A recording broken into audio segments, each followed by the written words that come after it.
Migration de VM d'un PVE à un autre. C'est parti.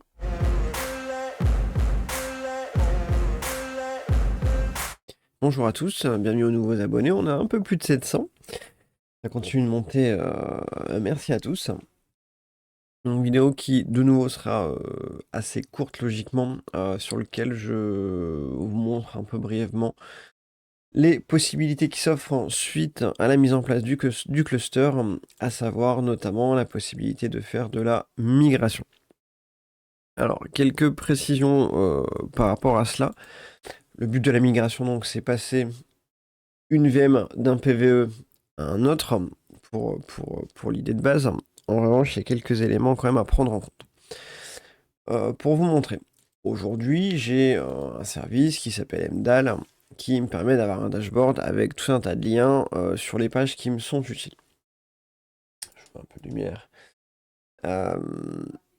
Cette page, aujourd'hui, elle est accessible au travers de l'IP 14 et enfin 50.14 pour mon réseau et sur le port 7990.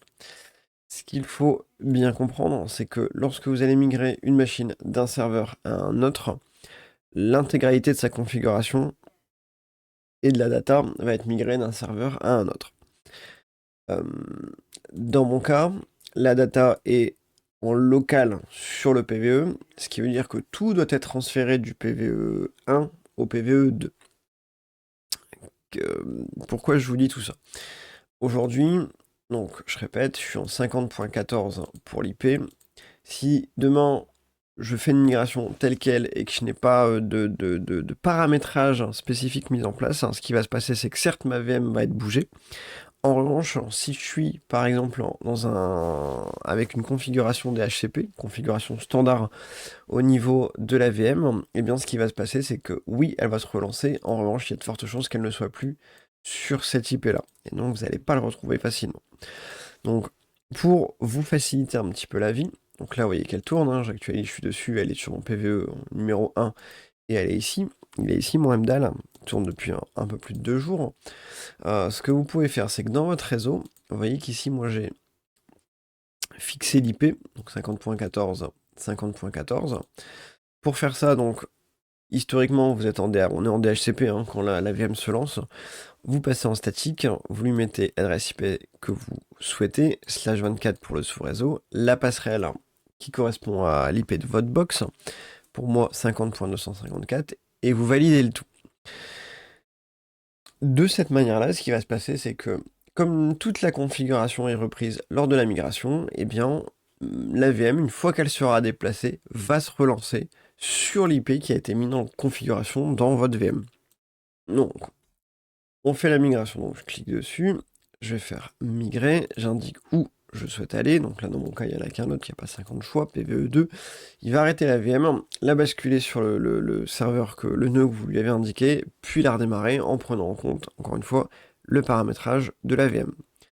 Donc, on le fait, il l'éteint, il récupère l'image locale, enfin le disque en local, et à partir de là, il va commencer à l'envoyer sur le PVE2.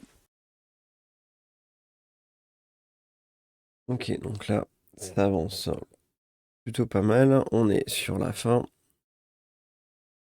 Hop, il clean. Il va relancer. Vous voyez qu'on le voit ici sur la gauche. La machine. Donc qui est démarré sur le PVE2.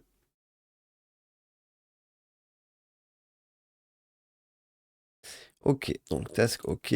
Il a terminé. Le statut est ok. Et si on la prend, donc elle est désormais ici, elle a récupéré la même configuration qu'au préalable. Et si je relance, eh bien voilà, je retrouve mon service qui est toujours actif. Si je clique sur n'importe quoi, ça fait bien le boulot. Voilà, donc pas forcément très compliqué et plutôt pratique dans l'idée pour migrer vos VM d'une machine à une autre. Plus facile que de faire un backup, une sauvegarde, d'aller chercher d'une manière ou d'une autre votre backup pour l'intégrer sur le MPVE pour ensuite la restaurer. C'est pas un exercice qui est forcément super facile. Il est beaucoup plus pratique de faire de la migration telle que j'ai pu vous montrer là. Voilà, c'est tout pour aujourd'hui, en espérant que ça puisse en aider certains. N'hésitez pas à nous rejoindre sur Discord, encore une fois, s'il y a des questions, des interrogations, des choses qui peuvent vous être utiles. On est là pour ça. À la prochaine, soyez bienveillants, continuez d'apprendre et à un futur proche. Salut!